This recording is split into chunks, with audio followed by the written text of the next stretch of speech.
Hello, my name is Albert Farah, and I'm working with Nishant Agarwal, Brendan Bowen, and Space and Chekhov to examine the mutual information in interacting quantum field theories away from equilibrium.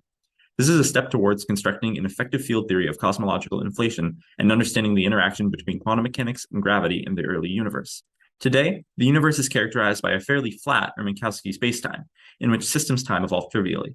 But during the inflationary phase of the universe immediately following the Big Bang, the spacetime was, overall, positively curved, or de Sitter. When discussing the dynamics of a system such as a quantum field theory, time evolving on this curved spacetime background, we must account for the system's sensitivity to the non-trivial time dependence of the de Sitter background.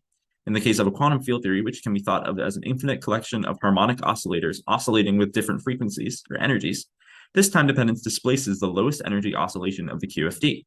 This displacement affects the entanglement entropy and mutual information between the high and low energy scales of the QFT, which are measures of how strongly the two scales interact and the amount of information they share.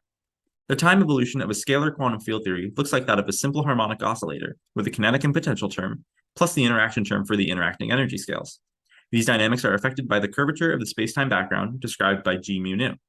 Using a Fourier decomposition to decompose the field of oscillators into their individual frequencies, we can turn the equation of motion describing the spatial and temporal evolution of the field into an equation of motion describing just the time evolution of the individual frequencies. The solutions of this differential equation of motion are known as the mode functions, and they are time-dependent functions that contain the contribution of the kth frequency to the field at a given time. Up to a second-order approximation, the entanglement entropy S and the mutual information I are explicitly dependent on these mode functions through this J function. As a result, understanding how the dynamics of this J function are affected by the spacetime curvature and the energy separation will directly tell us about how the mutual information shared between the energy scales changes as they separate or decouple. The metric for a flat spacetime is time independent. As a result, the mode functions for this oscillator and Minkowski are simple waves, and the J function has a trivial time dependence. As seen, the J function is also damped as a separation delta between the frequencies increases, which is indicative of a decoupling between the energy scales.